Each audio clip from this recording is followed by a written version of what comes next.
नमस्कार दोस्तों, मैं पप्पू कुमार बिंद आज आप लोगों को बीच नागरिक पचारी सभा काशी द्वारा जो काल विभाजन किया गया था, जिसको सर्वमान्य माना गया, उसको लेकर आए हैं। तो देखिए, जो हिंदी साहित्य का काल विभाजन किया तो प्रथम विभाजन किया गया तो आदि काल के नाम से जाना गया, जिसका समय सीमा है विक्रम संवत 1050 से 1375 तक। उसके बाद भक्ति काल की सीमा निर्धारित की गई, जो 1375 से 1700 विक्रम संवत तक हुई। और रीति काल का समय सीमा 1700 से 1900 विक्रम संवत।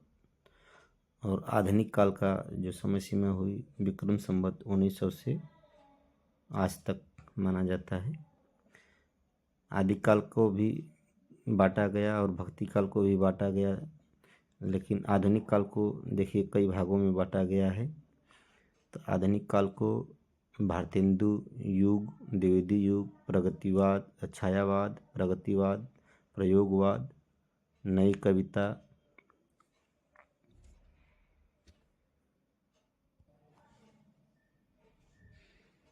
उसके बाद साठोत्तरी कविता और समकालीन कविता को बांटा गया। तो देखते हैं भारतेंदु युग का जो समय सीमा है 1800, ऊपर वाला दोस्तों ये विक्रम संवत में था, लेकिन नीचे वाला ये सब जो दिया है वो ईस्वी सन में दिया गया है। तो भारतेंदु युग की जो समय सीमा थी 1857 से 1900 ईस्वी तक थी।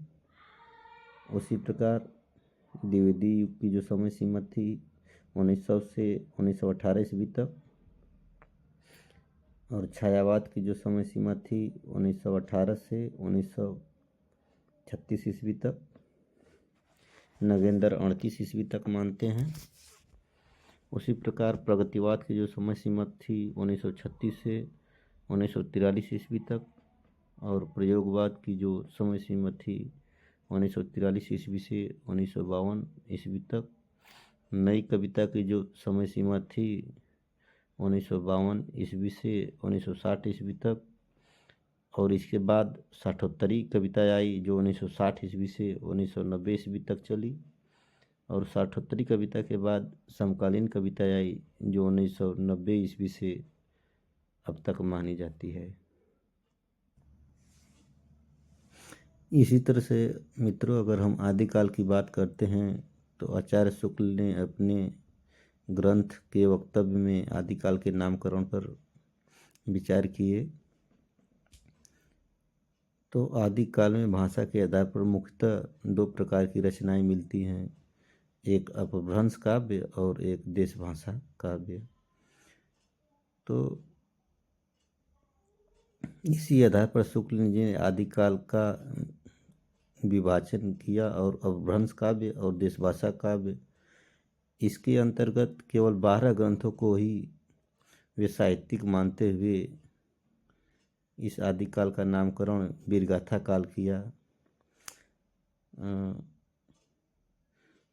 12 पुस्तकों में विशल देवरासु, खुसरो की पहेलियाँ एवं विद्यापति पदावली को छोड़कर बाकी जितने भी पुस्तक हैं वो सब वीर काव्य हैं, इसलिए आदिकाल का नामकरण आचार्य शुक्ल ने वीरगाथा काल कहा है।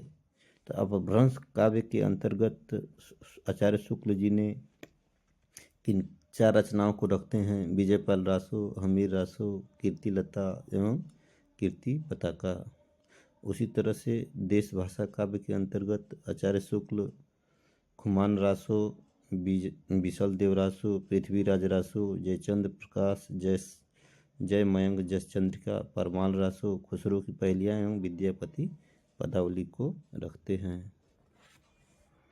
मित्रों, हम आगे बता दें कि रामचंद्र शुक्ल ने आदिकाल को 4 प्रकरणों में विभाजित किया है। प्रकरण 1 में सामान्य परिचय देते हैं और प्रकरण 2 में अपभ्रंश काव्य के को रखते हैं और प्रकरण 3 में देश भाषा काव्य को रखते हैं। और जो प्रकरण 4 है उसमें फुटकल रचनाएं को रखते हैं। तो प्रकरण 1 में सामान्य परिचय है, उसमें आदिकाल की आरंभिक अवधि और उसकी 2 मूल विशेषताओं का वर्णन करते हैं। आचार्य शुक्ल प्राकृत भाषा की 3 अवस्थाएं मानते हैं। प्रथम अवस्था को पाली, दूसरी को प्राकृत और अंतिम अवस्था को अपभ्रंश कहते हैं। इसी प्रकार आचार्य शुक्ल के अनुसार प्राकृत की अंतिम अपभ्रंश अवस्था से ही हिंदी साहित्य का आविर्भाव माना जा सकता है। उस समय जैसे गाथा कहने से प्राकृत का बोध होता था, वैसे ही दोहा या दूहा कहने से अपभ्रंश या प्रचलित काव्य भाषा का पद समझा जाता है। ये वक्तव्य बार बार परीक्षा में पूछता है। और आचार्य शुक्ल ने प्राकृताभास हिंदी, प्राकृत की अंतिम अवस्था और पुरानी हिंदी जैसे शब्दों का प्रयोग किया है। आदिकाल के नामकरण की बात की जाए मित्रों तो चारण काल जॉर्ज ग्रियर्सन और F.E.K. बोलते हैं, और प्रारंभिक काल मिश्र बंधु और गणपति चंद्रगुप्त कहते हैं। उसी तरह से बीजवपन काल महावीर प्रसाद द्विवेदी कहते हैं। वीरगाथा काल आगे वर्णन कर ही दिए हैं कि रामचंद्र शुक्ल जी उन 12 पुस्तकों के आधार पर करते हैं। और सिद्ध सामंत काल राहुल संकीर्त्यायन करते हैं। वीर काल विश्वनाथ प्रसाद मिश्र, और संधि तथा चारण काल राम कुमार वर्मा करते हैं। इसी तरह से आदिकाल जो नाम दिए गए हैं वो आचार्य प्रसाद द्विवेदी के कहे हैं। आधार काल कहने वाले 2 व्यक्ति हैं, सुमन राजे और मोहन अवस्थी। अपभ्रंश काल कहने वाले धीरेन्द्र वर्मा और बच्चन सिंह हैं, जबकि उद्भव काल वासुदेव सिंह कहे हैं। एक और नाम आता है संक्रमण काल का, तो संक्रमण काल कहने वाले विद्वान रामखिलावन पांडे हैं।